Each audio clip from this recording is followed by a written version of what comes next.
This was told to me by a late elder in Chiging named Johnny Debassige.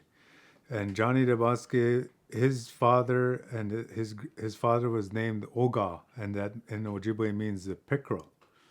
And then this fellow, the pickerel, he was named after his great grandfather, who actually signed the treaty at Michigiwadinong in 1781, but also the St. Joseph's Island conveyance in the 1790s. Oga was a great chief back then, and he was described as being an overseer of Anishinaabe lands. So when he actually signed that St. Joseph's Island conveyance, he actually signs it as a quote unquote Indian witness, and it's because of his role as a chief that oversaw these lands that's why he actually was a witness to that rather than a signatory to signing it away. So these people, the Oga, he had a son named Nibalcom, and Nibalcom fought during the War of 1812, and then Nibalcom had a son named Debaske, and now this name Debaske is still carried on in Chiging. This name is still carried. But the Debaske people were the one that came back to Manitoulin Island after the 1836 treaty. And what was told at that time by Johnny Debaske, he was told this story by his granddad and his father, of course, who was his father was a chief for many years. What he told me, what Johnny Debaske told me, was that he says, Mabadash Debaske, and when he says this Debaske, meaning the chief in the 1840s, he said he moved back here, and this Debaske gi bimshkoka mampi minising. And what that means is that this Debaske then walked all around the island, and he looked for a place to live. And when he looked for this place to live, he ended up coming out this way on the south shore of Manitoulin, all the way out to the west end, and then he walked on the north shore of the island. And then on his way back, at that time he lived in Weequamcong, and Weequamcong had the priests there at that time. The Jesuits had established a mission there. And so a number of Odawa chiefs lived there and a number of Ojibway chiefs. And Debaske was one of the Ojibway chiefs that lived there. Anyway, Johnny Debaske told me that his ancestor walked this whole island, walked around looking for a place to live where his people could make their own place, because he was living in Weequamcong at the time. And then what Johnny had said was, there's too many chiefs there.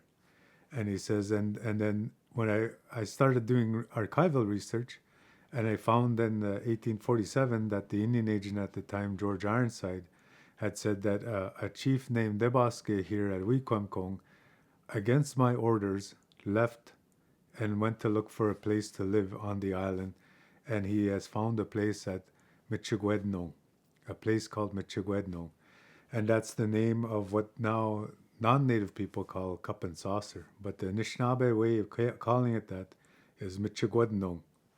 So Debaske walked all around this island, the chief Debaske walked all around this island looking for a place to live for his people. And what Johnny had told me said that Debaske had met a fella named Makadebin. And this Makadebin had told him when he met him over at Waebjong. Waebjong means little current. It doesn't translate as little current. It actually means the current goes back and forth. There's two interpretations of what that name means. Waebjong, it flows back and forth, or Waebjong, it means it starts flowing. So it depends on how, if it's the Odawa would say Waebjong, the Ojibway say Waebjong. So a swing, like a child's swing, is Waebzowin, and that means it goes back and forth. But Waebjong, it means it starts, it commences. Anyway, that's where this Debaske met Makadebin. And then Makadebin said, if you walk 30 miles of here or so, well, in Ojibwe they said, Simdena Dababan dash Kabmasse, you will walk 30 measures. So back then they were using leagues. So it might have been leagues or miles. And you will come to a deep bay, he said, and then if you walk into that bay, you'll find another lake. And on that lake, you'll see there's lots of fish. And somebody could live there year round, is what he was told. So Debassige came back and he saw those places, and he realized that there were bountiful fish there, and that there were fish in the bay, but also fish in Lake Minamoi and what is called Otter Lake as well. So he knew of these places, and then that's when he said he was going to call his band together, who had all scattered, and they were going to reform their band, and they all came and moved back, and they all founded Chiging in 1847, and the Indian agent had written about it. But I first heard this story from Johnny Debassige, and it was the oral tradition that was handed down. So, to me, what he's talking about there is being able to procure a livelihood, and that was why Chiging was formed, and that was why the people settled there, and why the chief moved there, and so that they could live there year round without having to engage in seasonal migration. Because of course at that time, the 1840s, the Indian agents and the government and the settlers are coming, and they're trying to get the native people to not go to the trap line in the winter, and to not go to their sugar bush in the spring, and then not go pick berries in the summer, and then go to their fishing grounds as well in the summer. They're trying to get, the colonial forces are trying to constrict indigenous and Anishinaabe people's movement, and that's what he ended up saying, that he was going to live in Chiging because he could then stay there year round. So the other story that this Johnny Debassige had told me, at that time I asked him, Anish ediming Michiging, what does Michiging mean? And Michiging, he says, he started this story, he says, Chajaje ko gi the Bajimegaza Maban Nanabojo. They used to talk about this fella named Nanabush. That's what how Johnny started telling me the story of what Chiging means. And what Johnny had said was, down by Lake Erie way, this Nanabush was teasing somebody. I don't know who he was teasing, he says, but he says they really wanted to lay a beating on him. In fact, they wanted to kill him. He teased them so much, and he kept teasing them and teasing them. So he's coming up from Lake Erie, and they want to lay a beating on him, and he's being chased and pursued all the way up. He comes up to what we now, of course, call the Bruce Peninsula, Saugeen Peninsula, and he comes to what is now modern-day Tobermory, and he's being pursued. And so what some people say is the Haudenosaunee people, who we call Naudowik, are chasing him, and they're going to lay a beating on him. So Nanabush had left his canoe there up by Tobermory, and his grandmother. And he told his grandmother, get in the canoe. He yells out to her, get in the canoe. And so Nanabush jumps in the canoe, and she jumps in the canoe. And so then they start paddling, and they come paddling across, and they hit these little islands on the way, and they come from Tobermory, and they cross over to what is now called Providence Bay.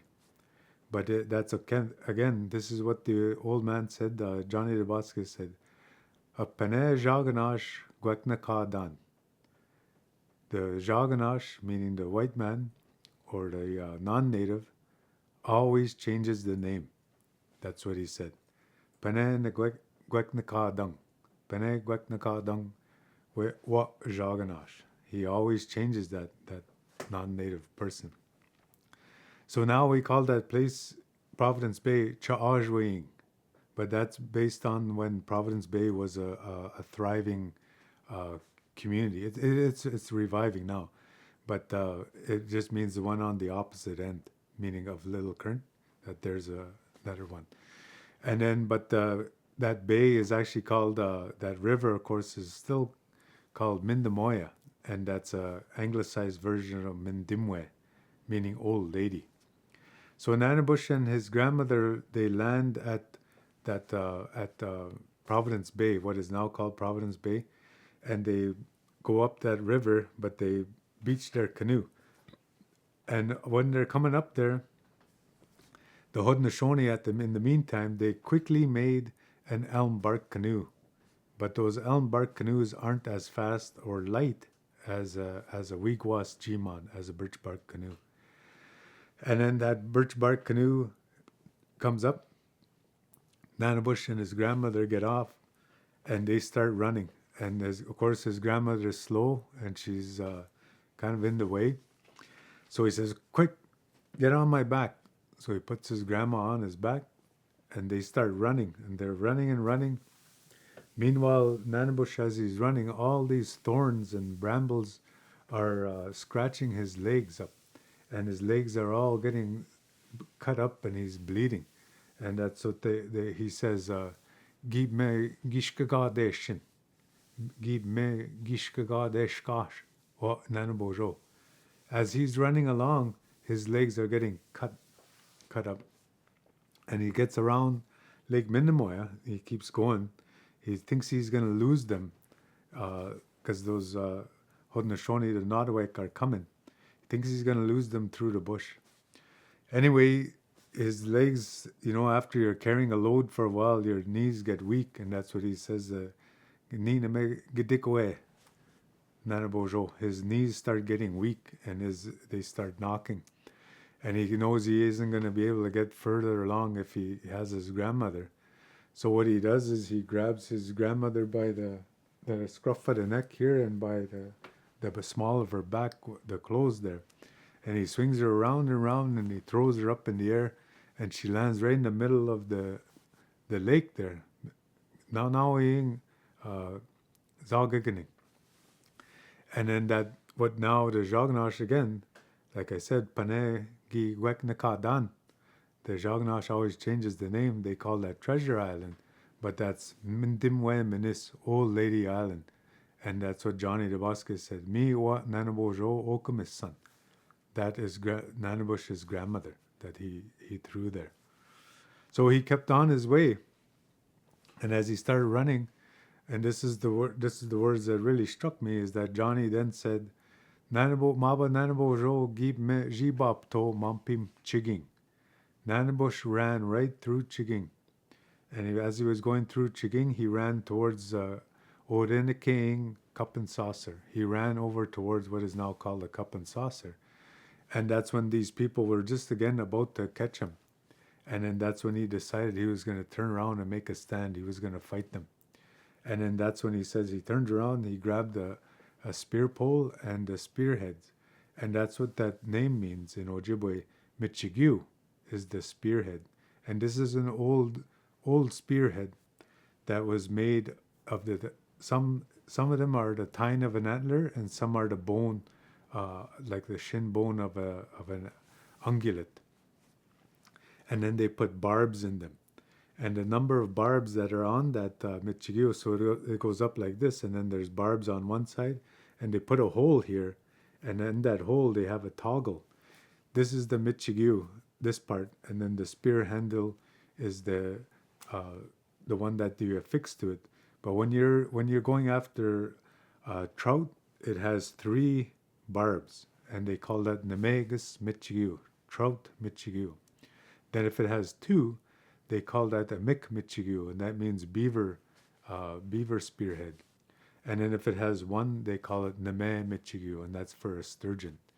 Anyway, they would tie that rope to that, and then they would stab whatever their prey was, and then whenever they stabbed that prey, it would swim away, and then this line would be stuck on it if it's a beaver or a trout or a sturgeon. And then after that got tired out, then they'd pull that in. Anyway, that's Michigiw, because we don't use that. The thing that's important here that I didn't tell you, nobody knew. The name was lost for a little while. And so what Johnny had said, when Nanabush was running along there and he decided to make a stand, that's when he dropped that Michigiw. Chigo one dashki bigijwebanan, he says. This is when he actually dropped those spearheads there. And he wasn't sure if those were arrowheads. Johnny says, "I'm not sure if those are arrowheads, but they're used in hunting," he said. So he dropped that. Nanabush dropped that there. And then he says, "And the spear handle." So he was going to make a fight, but then in his how pumped up he was and also how scared he was, he dropped them. And then that's why when you go, he says, then he dropped them and he turned around and he saw them coming. Then he took off. Ginig Ojibway. He took off again.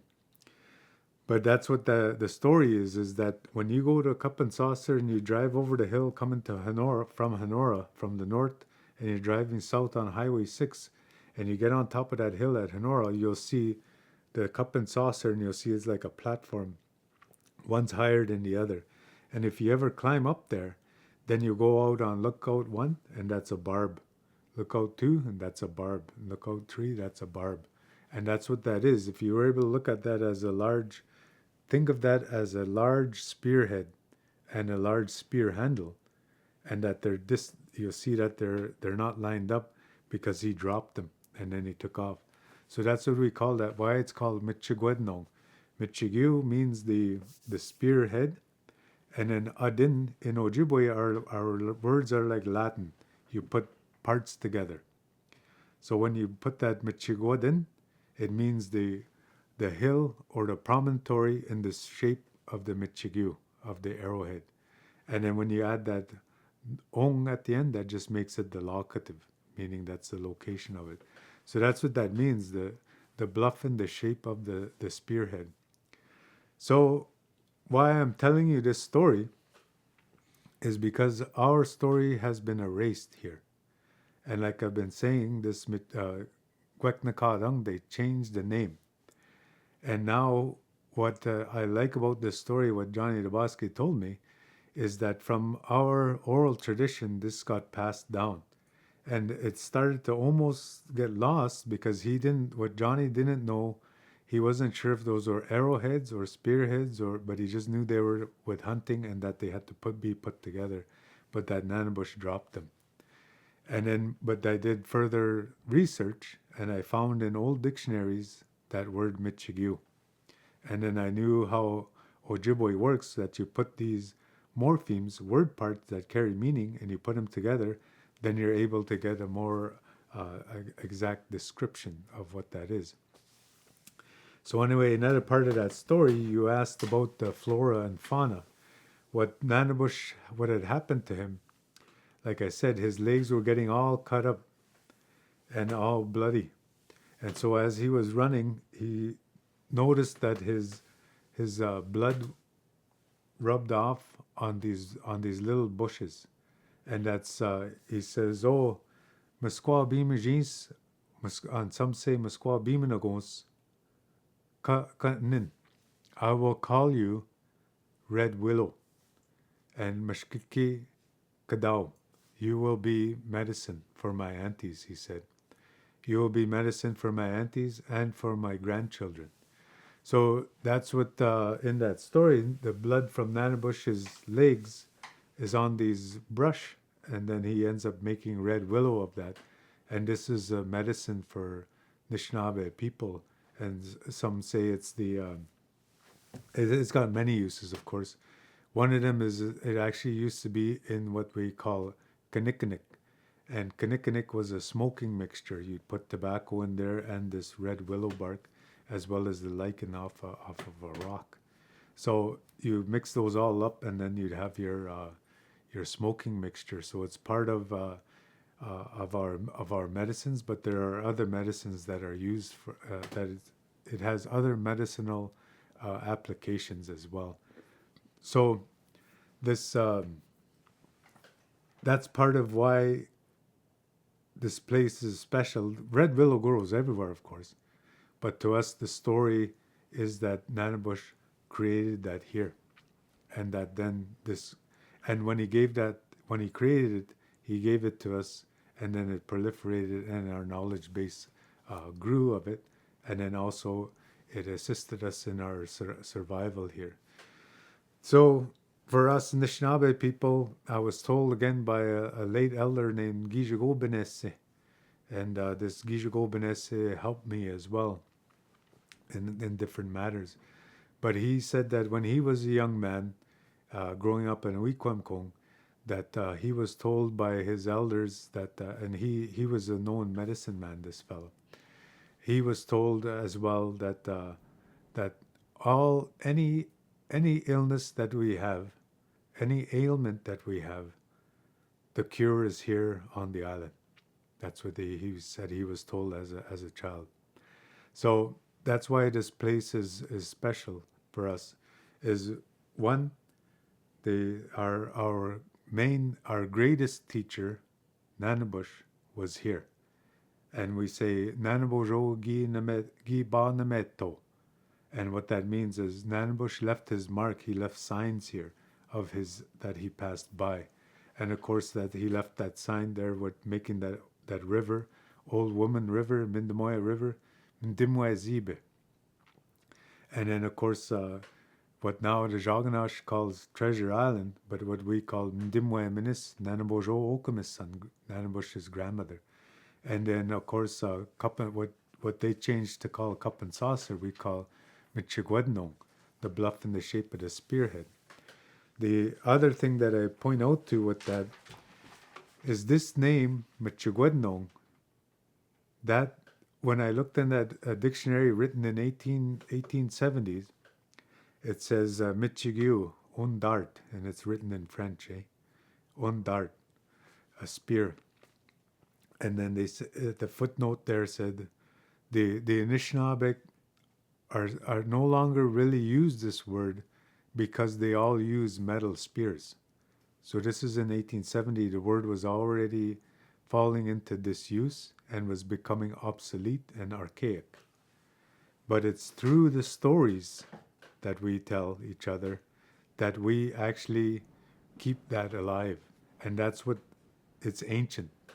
So the other thing is, if you go into you go to many museums in North America, you'll see that tool, and it'll always be listed as a prehistoric spearhead, a prehistoric tool. And that shows to me how ancient our occupation to Manitoulin Island is. That we named a place here on Manitoulin off an ancient tool that we used to gain our sustenance and our subsistence and our livelihood. And that's, to me, that's what Manitoulin and Michigiwadinong mean. And that all the medicines that we have here, we had basically like what I said at the beginning, we had everything here. And just like how the Creator, when he made this place last for himself, he chose everything the best. And then that's what our stories have been, that we actually say the Creator chose the cleanest water, the clearest water, the sweetest water, and he put around here all these maple trees, and he put around all these different medicines, and he put these different plants for us, that everything that we would need would be here on this island. So that's for us as Anishinaabe people, that's why this place is special. We were told that we have everything we need because the Creator made it for himself, that there would be everything that we'd need would be here. And then the stories that were told by our elders that were passed down, they told us the same thing, that any ailment we ever had, if we were able to ask the Nido, the spirit, and then we made the proper petitions and we asked in a proper way, we would be given an answer for that. So that's why Nido Manis is an important and powerful place for Anishinaabe people. But the good thing is that they actually put up the sign, they changed the name from Cup and Saucer, and they put the Anishinaabe name, Michigiwadinong, on there. And they actually, if you go up and do the hike, you'll see the signage that it talks about that story, and it talks about that this came from Johnny Debassige and the family that passed that story down, and that he thankfully told me